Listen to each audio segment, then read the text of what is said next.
Oui, oui, nous sommes mardi, content de vous savoir présent pour le rendez-vous du Grand Talk. Ce soir, je suis en compagnie de monsieur Alain Toussaint. Bonsoir Alain, comment ça va? Bonsoir Brice, ça va. Merci, content de vous retrouver. Merci. Bonsoir Madame Bleu. Bonsoir Brice.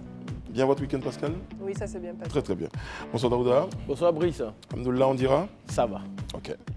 Sarah, bonsoir. Bonsoir Brice. Vous allez bien? Très bien, merci. Merci, ça va très bien. Monsieur Élisée Boloubeux, bonsoir. Bonsoir Brice. Comment allez-vous? Très bien, et vous-même? Ah, ça va très très bien. Bon les amis, 11 avril 2021, pardon 2011, 11 avril 2023. Eh bien ce 11 avril, vous savez, j'ai envie de dire, qu'est-ce qui vous évoque? Quels souvenirs gardez-vous de ce 11 avril? Je vais commencer par Alain Toussaint. Un 11 avril 2011, eh bien il se produisait un événement important pour la Côte d'Ivoire. Oui, disons, le 11 avril 2011 marque la fin de la crise post-électorale, puisque en novembre, octobre, novembre, décembre 2010, il y avait eu une contestation des résultats, en tout cas du second tour, entre le président Ouattara et le président Laurent Gbagbo. Et puis, après 3 mois de crise, 3 mois et demi, les forces internationales menées par la France et l'ONU sont intervenues et pour mettre fin donc à l'opposition qui se menait au sein du Palais de la République, au plateau par Laurent Gbagbo. Oui, la France, la force internationale, il y avait L'ONU. aussi des forces ivoiriennes. Oui, les forces républicaines de Côte d'Ivoire, qui Les étaient FRC. en fait la force de la rébellion depuis 2002. Très bien. Aujourd'hui, 2011, 2023, aujourd'hui, qu'est-ce que vous gardez comme souvenir? Qu'est-ce que vous retenez de cette période? Écoutez, c'est plutôt une déception parce que les partis ivoiriens n'ont pas réussi à mettre fin, à trouver une solution apaisée, pacifique à leur divergence, ce qui aurait pu se régler par le dialogue, par la concertation, s'est achevé dans un bain de sang avec quand même des milliers de morts, comme le rapportent un certain nombre de documents d'organisations internationales. Et je trouve qu'il est dommage qu'on n'ait pas pu faire triompher le dialogue, mais que les armes aient pris le dessus sur ce qui pouvait permettre d'éviter ce drame-là. Élisée, 12 ans après, Je pense qu'Alain a plus ou moins planté un peu le décor. Moi, je note juste que, contrairement à ce que beaucoup d'hommes pensent, c'est vrai qu'on n'a pas... Ça a été un moment douloureux pour la Côte d'Ivoire, un moment difficile, que, en tout cas, je pense que la majorité des Ivoiriens ne souhaitent plus revivre. Je crois que c'est juste à tête froide de faire le point et de reconnaître qu'on a poussé le bouchon un peu loin et que ça ne valait pas la peine. Et puis prendre les leçons, tirer les leçons et décider de ne vraiment plus revivre cette situation. Moi, je note juste que les hommes politiques, que les politiciens devront garder cela sur la conscience parce qu'on en est sorti avec officiellement 3000 morts et ça, c'est vraiment pas à leur honneur.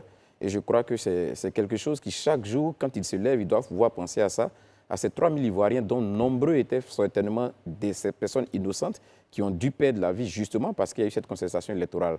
Et ça, je pense que les hommes politiques doivent aux Ivoiriens de tout mettre en œuvre pour qu'on soit définitivement dans la paix parce que c'est vraiment par leur honneur ce qui s'est passé et ils le doivent aux Ivoiriens de se rattraper dans l'histoire. Daouda et Madame Bleu. Bon, je pense que quand je pense à ce 11 avril, je me rends compte que le 11 avril 2011, c'était la bêtise dans toute sa splendeur.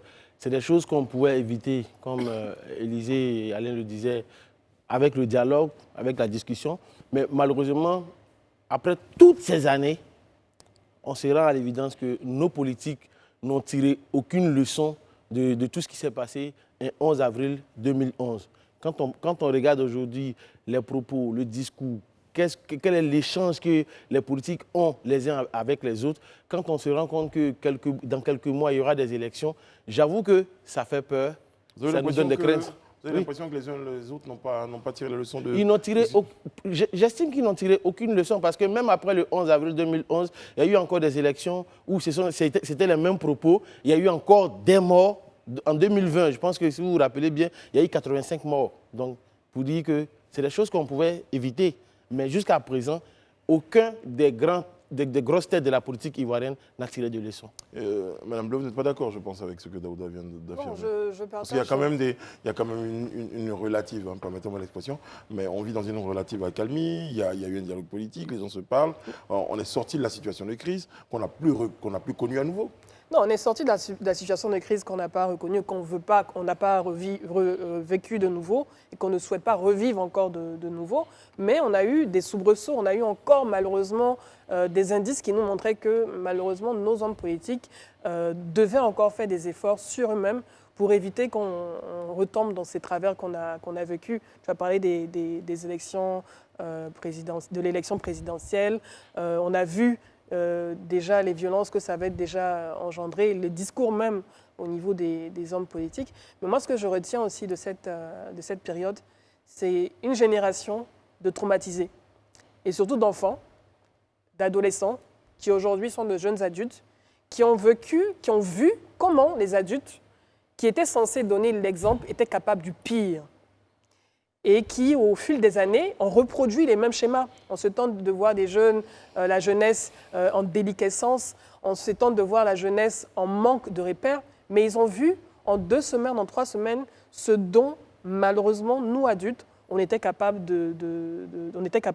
et du pire, et ce qui a entraîné tous ces morts qu'on a enregistrés. Et j'espère, et je crois qu'au regard de tous ces dialogues politiques qui ont eu lieu, ces retours également, ces discussions qui n'ont pas été interrompues. J'espère que pour les élections prochaines, on n'aura pas à revivre ça. Sarah, la Côte d'Ivoire réussit quand même, je n'ai pas envie de dire l'exploit, de se remettre sur pied. Oui, tout à fait. Moi, c'est un peu mon ressenti. Bon, je suis en Côte d'Ivoire depuis maintenant environ 5 ans. Et moi, ma perspective, c'est que bon, je ressens les choses quand même, je ressens une certaine stabilité. Donc, j'ai pas... par contre, comme je rejoins un peu ce que dit Edith Brou, c'est que je sens dans le récit de certaines personnes une forme quand même de trauma qui reste. Mais j'ai envie aussi de revenir peut-être un petit peu sur le discours de l'ex-président Laurent Gbagbo récemment en mars dernier à Yopougon lors de son meeting où il avait déclaré à ce moment-là qu'il fallait absolument travailler à trouver les vrais coupables. Donc suite à ce discours, je me suis dit, bon, peut-être qu'on est encore dans cette dynamique où on cherche à résoudre certains problèmes qui ne le sont pas complètement. Et dans ce sens-là, peut-être, il y a encore peut-être du travail à faire. J'ai eu l'impression qu'on est dans une séquence de palus maltraités. Oui, c'est ça. Avec cette possibilité. Et je pense que Sarah a touché un point pertinent parce que je parlais de traumatisme, mais pour guérir de traumatisme, il faut aller au plus profond. C'est comme un psychologue qui essaie de comprendre l'origine du mal-être de son patient et qui essaie de creuser, de découvrir là où les réponses n'ont pas été apportées. Je reprends 30 secondes pour Alain, parce que c'était une minute que j'avais. Oui, d'accord, merci. Oui, je vais quand même relever que depuis 1993, ou en tout cas depuis la chute du président Bédié, qui a gouverné 6 ans, il y a eu une année de transition militaire. Ensuite, le président Gbagbo pendant 2 ans avant la rébellion. 2001-2023, c'est quand même la plus longue période de stabilité que le pays connaît. Certes, il y a eu, je pense... 2011, tu veux dire, Alain? Oui, 2011, 2013, donc ça fait 12 années, quand même, ce qui n'est pas négligeable. Il y a quand même un apaisement. Dû à quoi? D'abord parce qu'on a une opposition ou des oppositions qui sont respectueuses des règles démocratiques. Et puis, il y a un pouvoir qui crée les conditions de ce dialogue dont vous avez parlé à l'instant, le dialogue politique. Parce qu'effectivement, les conflits politiques, les différences doivent se régler par le dialogue. Et je pense qu'aujourd'hui, il faut renforcer ces acquis, faire en sorte qu'on n'ait plus recours quand même aux armes. Juste un dernier point, Brice. Mais pourquoi il y a une accalmie? C'est parce qu'on a aussi une armée qui a compris que finalement, il devait se tenir des débats politiques. Alors que par le passé, les armées étaient récupérées. Donc s'il y a une célébration à faire le 11 avril, ou même au-delà du 11 avril, c'est de saluer quand même l'esprit républicain des armées en Côte d'Ivoire. Et ça, c'est très important. Et on aura l'occasion d'en parler Rester tout à l'heure en compagnie de notre invité tout à l'heure, le ministre Kouadio Konan-Bertin, ministre de la Conciliation et de la Cohésion nationale, qui sera notre invité tout à l'heure sur le Grand Talk. Vous avez dit, Alain, qu'il y a une opposition, il y a un parti au pouvoir. Je dirais, entre les deux, il y a un peuple ivoirien, je pense, qui a gagné en maturité, qui n'est plus si prêt À se sacrifier. pour ce genre Et à de se choses. laisser manipuler. Voilà. Nous recevons pour la suite Monsieur Kevin Fieni, le président du parti politique Pro-Côte d'Ivoire pour la démocratie, la prospérité et la souveraineté. Il nous rejoint maintenant sur le plateau du Grand Talk. Monsieur Fieni, merci de nous rejoindre.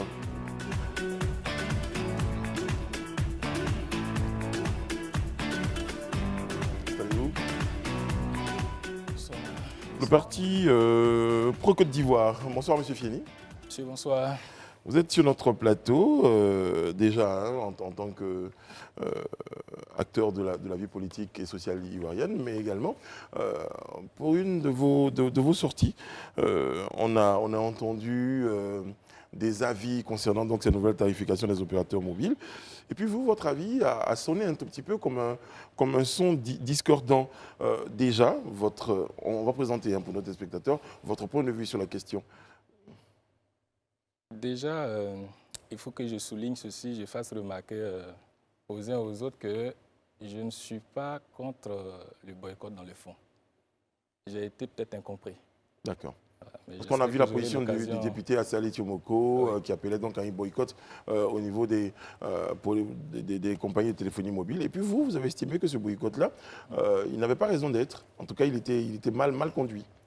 On va plutôt dire la façon. La façon. Je n'ai pas aimé la façon. Si vous voulez, la façon expliquez-nous, posait pour moi un problème. Alors expliquez-nous, allons-y dans les détails. Voyez-vous, quand on parle de passe d'Internet, quand on parle de data, il est clair, c'est une évidence que ce sont les compagnies de téléphonie mobile. Mais il y a aussi un régulateur, qui est la RTCI, qui, à la suite d'une de ses décisions, a provoqué tout ça. Donc moi, je n'ai pas compris pourquoi est-ce que les initiateurs de cet appel à boycotter là n'ont pas orienté leur action directement sur la RTCI. Pourquoi s'en prendre aux téléphonies mobiles? Mais de quelle manière aurait-il pu le faire boycotter la RTCI? Comment on fait pour boycotter la RTCI? Non, je pense qu'il peut y avoir des mécanismes, mais ça a besoin justement qu'on mène des réflexions pour ça. Et les personnes qui ont initié déjà cet appel à boycotter sont des personnes quand même bien placées. Ce sont des sachants, si vous voulez, qui peuvent mener les actions de manière plus classique, beaucoup plus classique. Voilà. Monsieur Fieni, on va aller point par point. Alors vraiment, concernant donc la situation des tarifications, vous, votre point de vue sur cette question, c'est lequel? Avant de parler de comment les autres auraient pu mener une forme de boycott. Les tarifications, c'est ce que je disais aux uns aux autres. Il ne s'agit pas de boycotter, d'accord? Quand il y a eu ce boycott, il y a eu cet appel à boycotter, on a constaté quoi aujourd'hui? Les téléphonies mobiles sont en train de revenir aux anciens prix. Un exemple très simple, terre à terre, on pourrait faire même le prix des passes, même à 100 francs. Il y aura des personnes qui n'auront pas ces moyens-là pour s'acheter ces passes-là. Mais qu'est-ce qu'on fera alors pour ces personnes? En fait, je ne suis pas d'accord. Donc, ce n'est pas une priorité, si vous voulez, pour moi.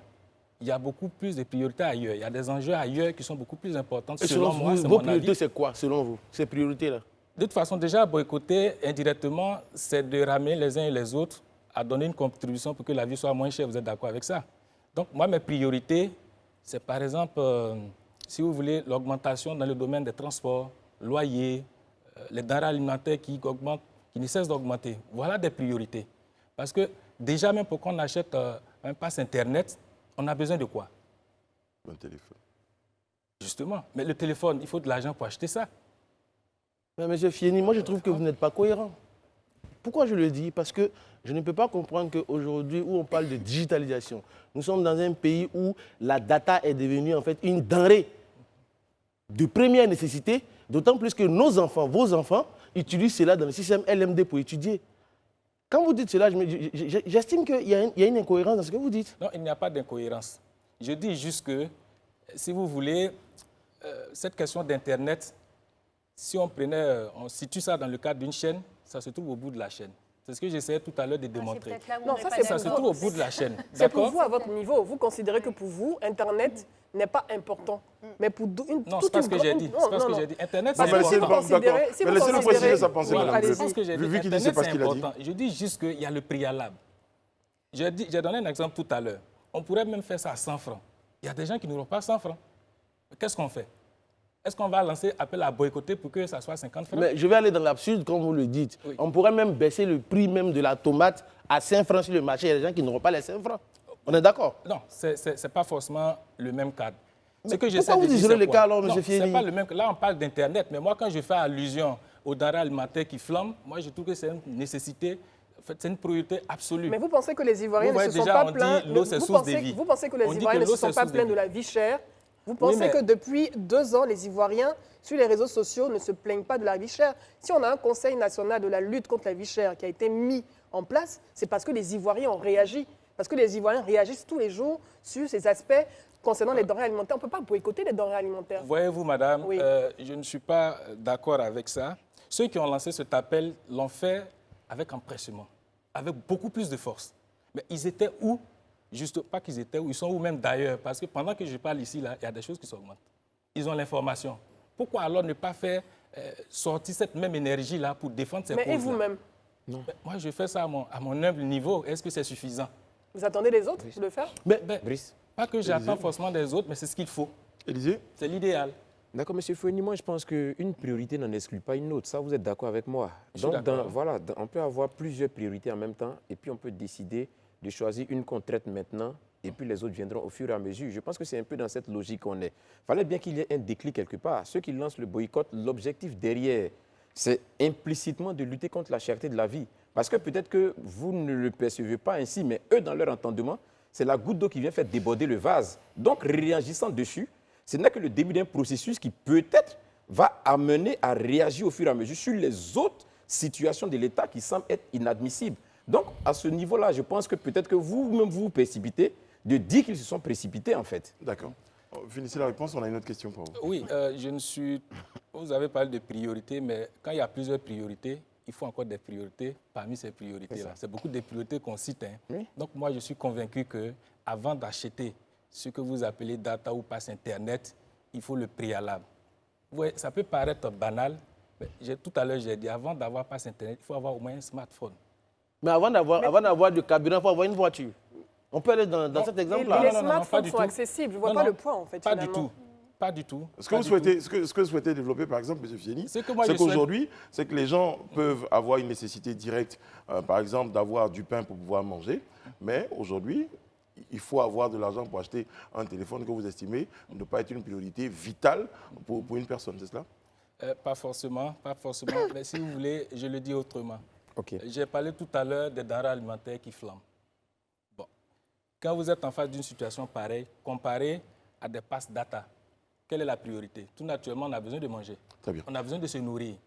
Alors, c'est quelque chose qui est récurrent. C'est ce qu'on vit tout le temps. On va sortir des Pourquoi ces priorités. voies autorisées là ne prennent pas ça à bras le corps comme ils l'ont fait pour les passes Internet? D'autant plus que ça ne résout pas forcément le problème. J'ai Très dit bien. tout à l'heure, On va aller- envoie ça à 100 francs, même à 50 francs, est-ce qu'il y aura des gens On a bien pour entendu, avoir M. ces Fieni, 50 mais francs on va aussi? sortir des priorités. Hein. On va aller dans la solution, hein, quand même. Ça, vous avez une question avant, Alain, rapidement? Oui, non, très rapidement. Je pense qu'on oublie quelque chose tout à l'heure. Vous faisiez une comparaison intéressante là, avec les tomates et Internet. Mais pour les tomates, par exemple, pour les denrées alimentaires, on peut faire face à des prix différents et des gens qui ont un pouvoir d'achat qui est différent. Les gens pourront toujours se rabattre vers des aliments un peu moins chers que d'autres pour se nourrir. Alors que Internet, le prix est le même pour tous. Et c'est là qu'il y a peut-être aussi une injustice par rapport au J'enchaîne pouvoir avec la d'achat. question d'Alain. Alain, allez-y. Oui, en fait, ce n'était pas une question, mais juste un commentaire. Je suis épaté par votre prise de position. Pour vous, on devait revenir à l'âge de la pierre. Non. À l'époque du tam-tam parleur, Non, non. on n'utilise pas, même le tam-tam, il faut une peau, il faut du bois, tout ça, il faut du matériel. Non, pas du tout. Moi, je pense qu'en tant qu'homme politique, excusez-moi, je ne vous fais pas la leçon, mais on a un vrai problème. Dans notre pays, le téléphone coûte cher. Depuis l'apparition de la téléphonie mobile avec la société ivoirienne de Mobile SIM, en passant par Ivoiris et puis Orange maintenant, et Côte d'Ivoire Télécom pour le fixe, les Ivoiriens déboursent trop d'argent. Tout comme ils le font également pour l'abonnement aux opérateurs par satellite. Et donc, dénoncer quand même ces tarifs prohibitifs ne signifie pas qu'ils n'ont pas de priorité. Et vous, en tant qu'acteur politique, votre préoccupation devrait d'accompagner ces mouvements de la population qui estime qu'elle ne peut plus être une vache à lait des opérateurs de téléphonie.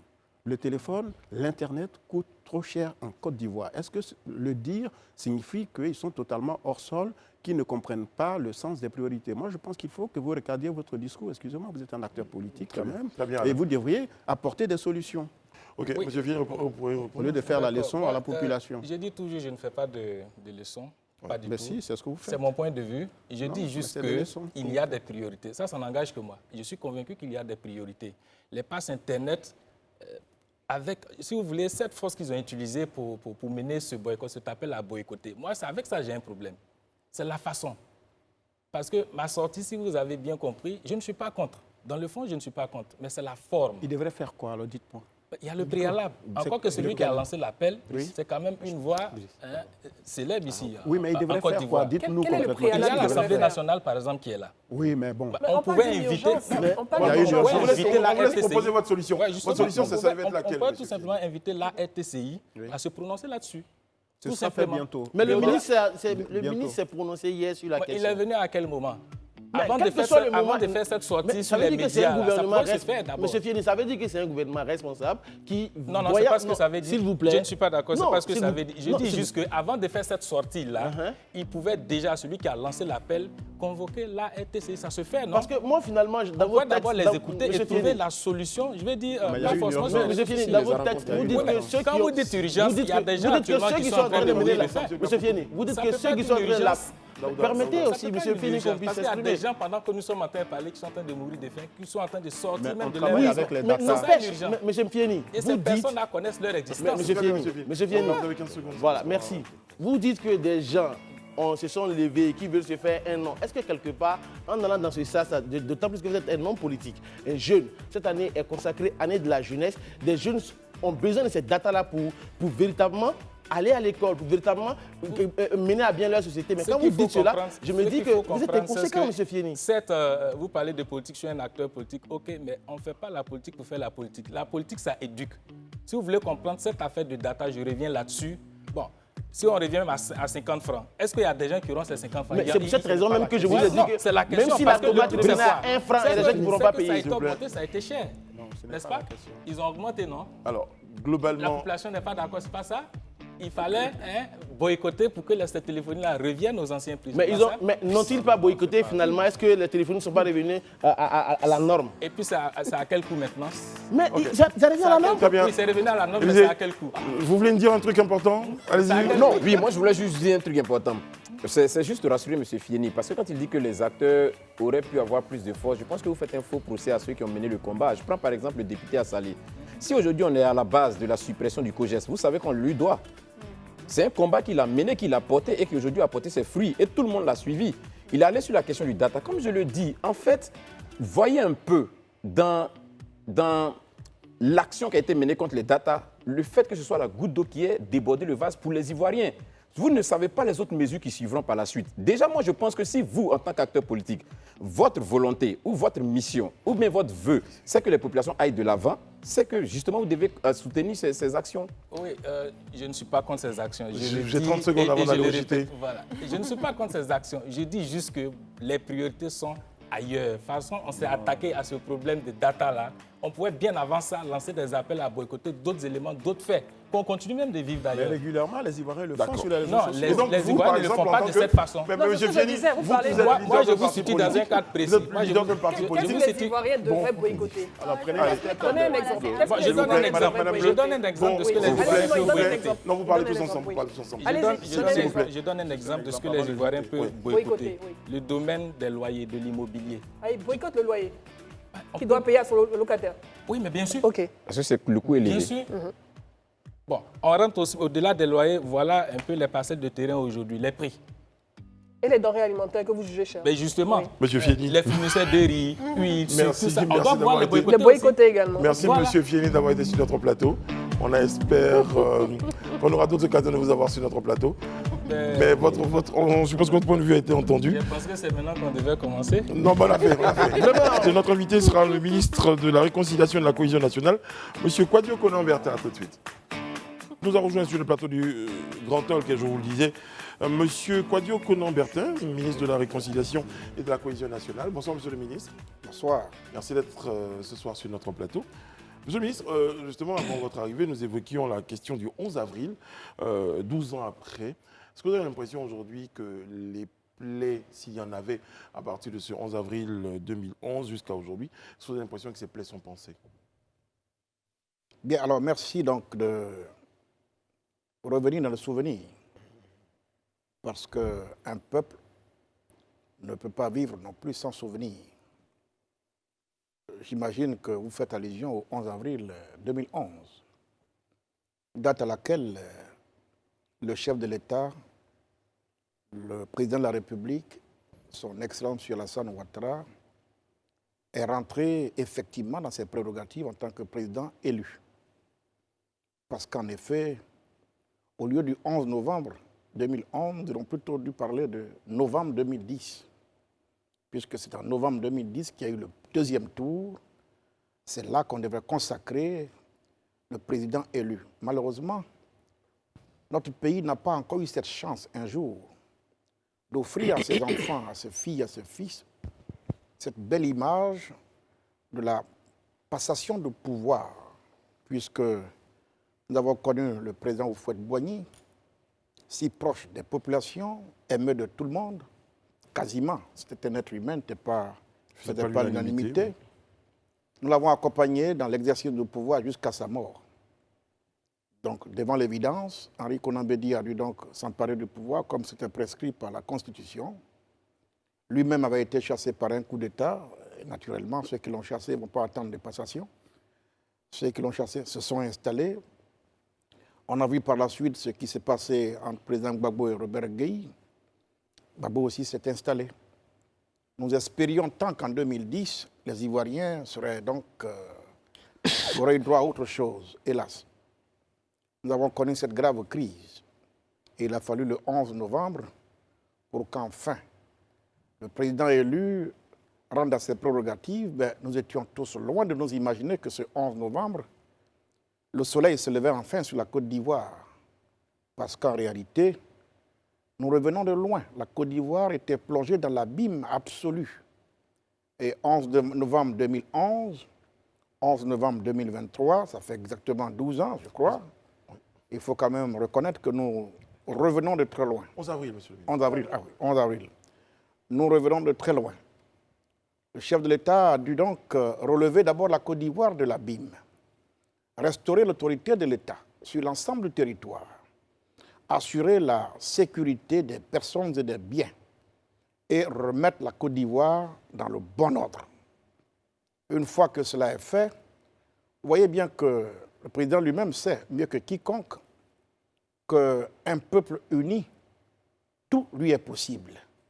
Il fallait donc nous battre pour repartir vers l'unité des filles et filles de ce pays. Ça passait par quoi? Faire revenir ou créer les conditions du retour de tous ceux qui ont quitté la Côte d'Ivoire. Ils étaient environ 300 000, ils avaient été évalués dans la sous-région. Aujourd'hui, 98% de ces 300 000 Ivoiriens sont entrés en Côte d'Ivoire. Et le président Laurent Gbagbo également est rentré au pays. Charles Blé Goudé est rentré, ils sont nombreux qui viennent, même les anonymes.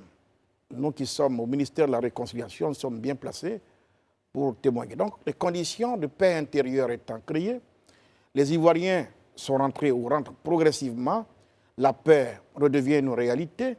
Nous savons tous que ce qui a provoqué donc la crise de 2010, c'était des élections.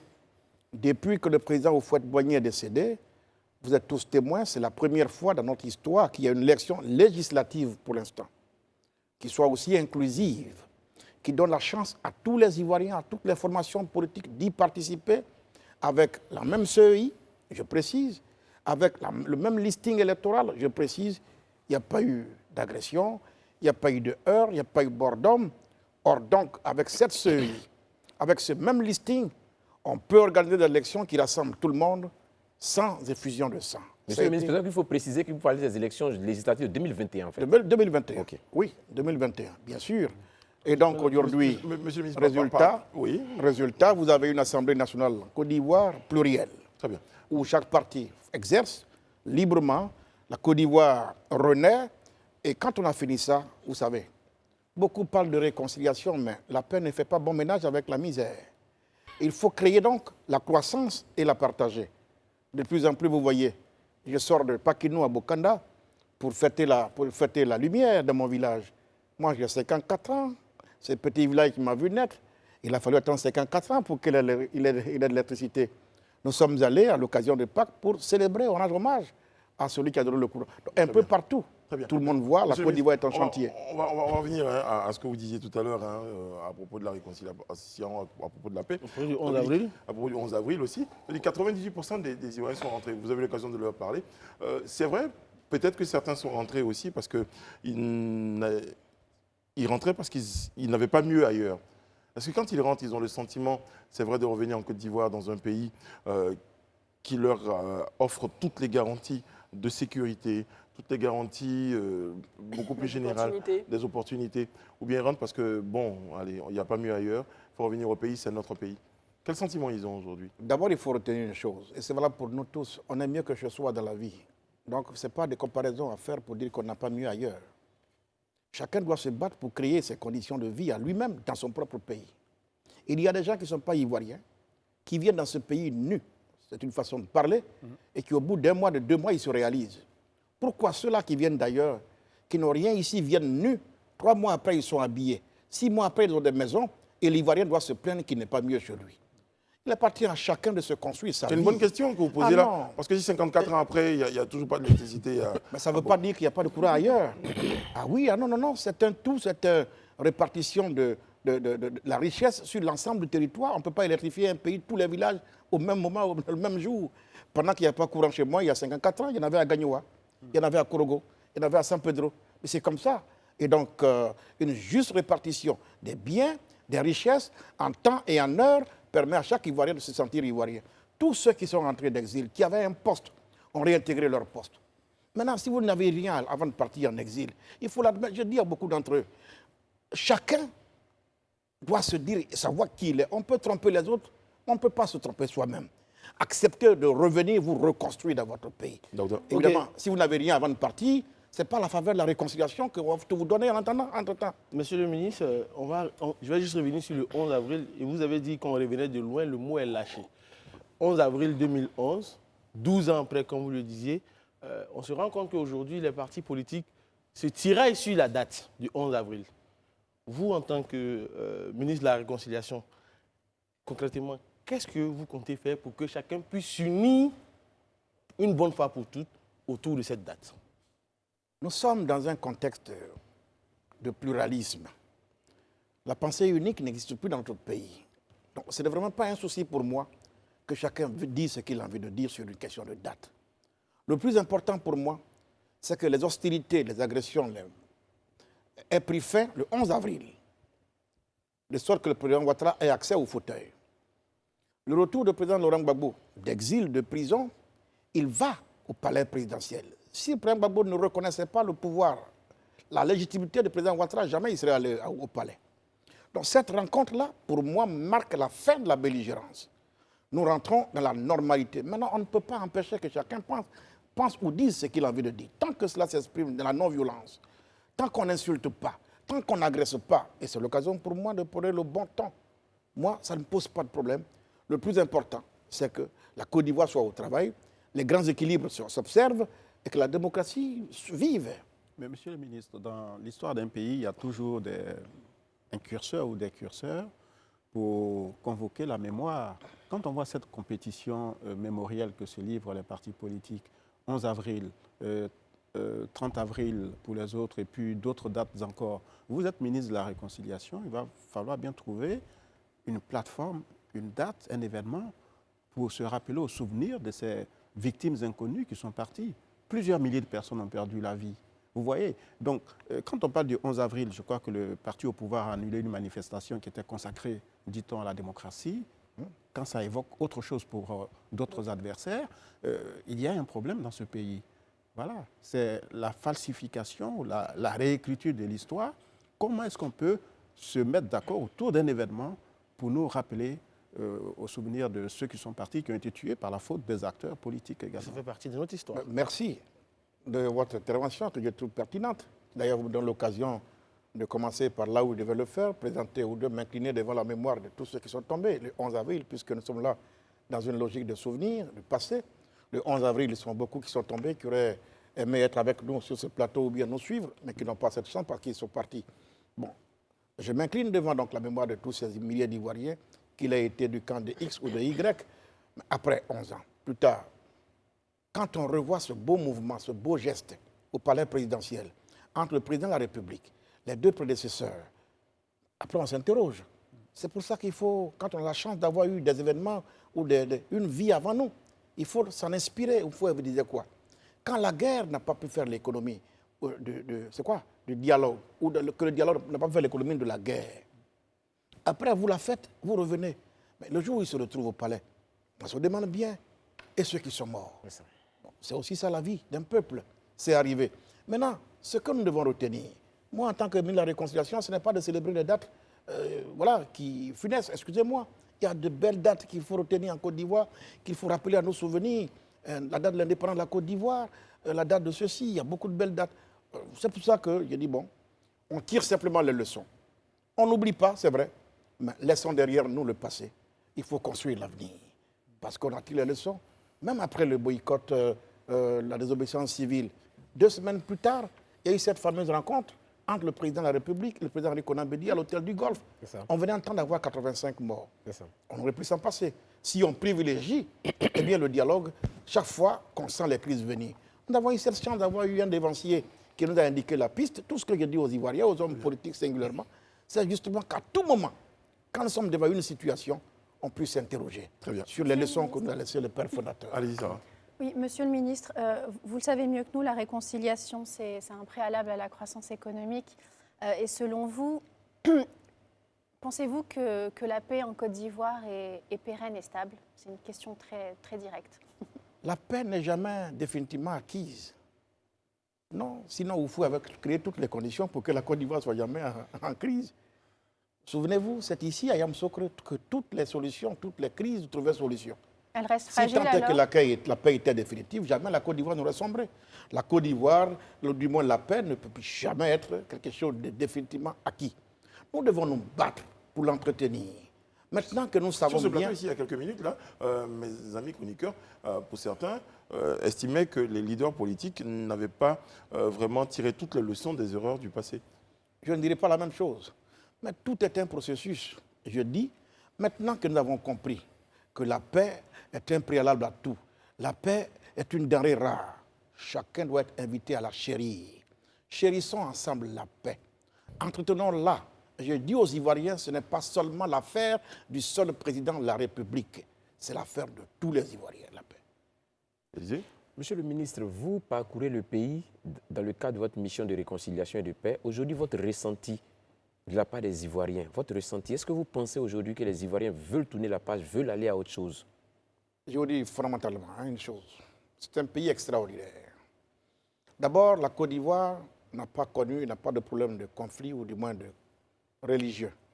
C'est important. À l'intérieur du pays, les Ivoiriens, même à Abobo, n'allent pas loin, n'ont pas encore cessé d'habiter les cours communes, même pendant la crise. Si. Qui sont-ils ceux qui animent ces crises? C'est bien ces mêmes Ivoiriens. Donc, les fondamentaux sont encore là. Les Ivoiriens vivent ensemble. Les Ivoiriens savent qu'ils sont dans une communauté de destin.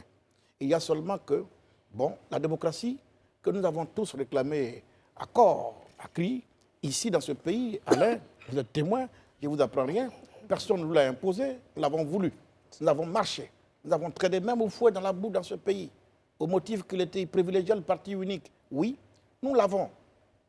Maintenant, c'est vrai, ça fait quoi, 30 ans, peut-être, c'est encore trop tôt pour le dire, mais nous devons la prendre jusqu'à ce qu'elle rentre, la démocratie, dans nos mœurs. Que nous comprenons tout simplement qu'en temps de démocratie, on ne se range pas forcément derrière son frère, de région ou de village. Qu'en temps de démocratie, c'est les débats d'idées, c'est les projets. Une fois qu'on a compris ça, qu'on ne pousse pas nos jeunes aux affrontements inutiles, alors justement, nous aurons donc compris et on va faire un grand pas. Mais c'est un travail de longue haleine. Mais j'ai parcouru l'ensemble du pays. Il y a même d'autres soucis, tels que les conflits fonciers, qui opposent. Quand vous allez à Niélé, à Diawara, et que les gens se battent, ils ne se battent pas autour de la démocratie, ils se battent autour de la terre. Quand vous allez à Kosrou ou à Bessedi, Dabou et Sikinsi qui se battent, ce n'est pas autour de la démocratie, c'est autour du foncier. Ainsi de suite.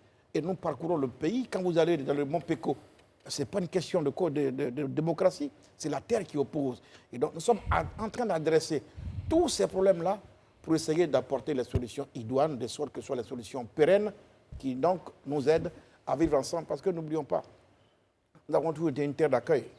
Mais il y a 30 ans, nous étions à peine 5 millions d'Ivoiriens. Mais aujourd'hui, nous avons 30 millions. C'est la même terre, la terre n'augmente pas. Elle doit accueillir tout le monde. Il faut s'en approprier. Très bien. Donc, le problème se pose à nouveau avec acuité. Donc nous devons faire en sorte que, justement, les questions liées, n'est-ce pas, à la terre, eh bien, puissent avoir des solutions, de sorte que les Ivoiriens continuent de vivre ensemble. Alors, Monsieur le ministre, on vous sent globalement satisfait du processus de réconciliation nationale. Il y a eu des acquis, donc notamment le retour du président Laurent Gbagbo et de Charles Blé Goudé en terre ivoirienne, mais il y a aussi la question des légats des prisonniers, de certains prisonniers, notamment de militaires. Donc des voix s'élèvent pour demander leur libération. Et le retour de Guillaume Soro aussi. Et le retour de Guillaume Soro, quelle est votre position là-dessus? Moi, je n'ai pas de position. Ma position, c'est des solutions concrètes que je propose. Je sais dans quel contexte tout ceci est arrivé. Regardez, quand on va au dialogue politique, on aborde toutes les questions. On se dit le préalable. Est-ce qu'on est d'accord que tous nous reconnaissons que le président Ouattara est désormais le président de la République? Parce qu'en dehors de ça, il n'y a pas de débat. On se met d'accord. Très bien. Ce n'était pas important. Maintenant, adressons les problèmes. Tous les problèmes ont été adressés. Et il y a eu ce qu'on appelle Les résolutions. les résolutions du dialogue politique. Mais prenez-les point par point. Presque toutes les résolutions ont trouvé solution. Bien sûr, il reste quelques éléments à régler. La question des prisonniers militaires, il faut le dire, puisque une fois j'ai été interpellé sur un plateau de télévision, j'ai osé dire qu'en Côte d'Ivoire, à ce jour, il n'y a plus de prisonniers politiques. Mais enfin, il faut faire la part des choses entre les prisonniers politiques et les prisonniers militaires. La Côte d'Ivoire a un régime, vous le connaissez. Le chef de l'État est chef suprême de l'armée. Depuis quand des militaires désobéissent au chef de l'État? Ils savent comment ils règlent le problème dans les casernes. Ça se pose tout de même. On dit, bon, dans ces conditions, ce que nous devons favoriser, c'est que les trois grands se rencontrent. Et qu'entre eux, les trois grands, ils posent eux-mêmes les jalons. Donc, on a obtenu notre premier résultat, que les trois grands se rencontrent. Mais ça ne se règle pas en une journée. On revient de loin. On a eu beaucoup de pertes en vie humaine. Et puis, comme je le dis, je simplifie mon langage pour qu'il soit accessible à l'ensemble des Ivoiriens. Vous savez, quand vous êtes amené à battre, vous vous battez. Au moment où vous devez vous remettre ensemble pour vous parler, d'abord, il y a la méfiance. Pour détruire la méfiance, ce n'est pas les paroles. Ça ne suffit pas, c'est les actes. Quand un lâche du lest, il attend de l'autre sa réaction. Pas dans les propos, dans les actes. Si je suis rassuré qu'au fur et à mesure que je lâche du lest, eh bien, je suis mis en confiance, mais je continue. Mais si entre-temps, en retour, je lâche du lest que je ne sens pas qu'un retour m'est donné, moi aussi, je commence à me poser des questions. Donc, je ne veux plus aller au rythme que je l'ai souhaité moi-même. C'est à ça qu'on assiste. On y va sans doute lentement, mais je suis persuadé qu'on y va sûrement. C'est avec cette note d'espoir, là, monsieur le ministre, qu'on vous dit merci d'être passé sur notre plateau. Et je rappelle que vous étiez à Kofi Konankro. Ah, déjà, c'est fini? Oui, monsieur le ministre. Vous étiez à Kofi Konankro pour Pakinou. C'est bien passé, bilan? Très bien, je crois bien. Oui. Alors, Kofi Konankro, en réalité, Pakinou, c'était la fête de la lumière. Et vous connaissez les baoulés, hein, chez nous, du moment où la terre était fertile, c'était la boule cacao, Bokanda. Et moi, j'en ai vu, moi. Et donc, après, tous nos parents sont allés à Soubré, à San Pedro, bien, très bien. C'est la seule occasion que nous avons pour que tout le monde revienne au village. Parce que ceux qui sont allés à Soubré ont fait des enfants. Chez nous, au pays baoulé, on ne connaît pas de demi-frères, de cousins. Nous sommes tous frères. Mais ceux qui sont allés depuis 30 ans ont fait des enfants, ces enfants, on ne les connaît pas. Ceux qui sont à 60 ans ont fait des enfants, on ne les connaît pas. C'est l'occasion pour que tout le monde, chacun vient avec ses enfants, pour que nos enfants se connaissent. C'est une vie de famille. Maintenant, on prend les nouvelles des uns et des autres. On dit, bon, dans quel état doit laisser le village? Est-ce que de là où nous sommes, chacun peut apporter quelque chose pour que le village avance? En réalité, c'est ça, Pakinou. Autour donc, du Goli, autour de la Dios, autour du Bangui. Ça fait une ambiance, évidemment, qui aujourd'hui est devenue nationale. Vous avez beaucoup, c'est ce qu'on a beaucoup fait. dansé avec... Bien entendu, Bonne parce que année. c'est ma réalité. Voilà. C'est dans ça qu'on est né, c'est dans ça qu'on a grandi. Voilà. Bonne année. Merci, monsieur le ministre Kouadio Konan-Bertin. C'est bon. Je rappelle, vous êtes ministre de la Réconciliation et de la Cohésion nationale. Merci d'avoir été sur notre plateau. Merci, Élisée. Merci, Sarah Daouda. Madame Bleu, Alain Toussaint, merci à tous. Merci à toutes les équipes. Ce soir? Je pensais que je venais pour être... Non, c'est la paix, c'est la réconciliation. On est dans la cohésion sociale, monsieur le ministre. On est satisfait Merci de à votre tous. travail. D'avoir été sur votre plateau. On vous donne rendez-vous demain sur ce même plateau pour un autre numéro du Grand Talk. Que Dieu veille sur vous. Merci. Que Dieu veille sur la Côte Merci. d'Ivoire. Merci infiniment.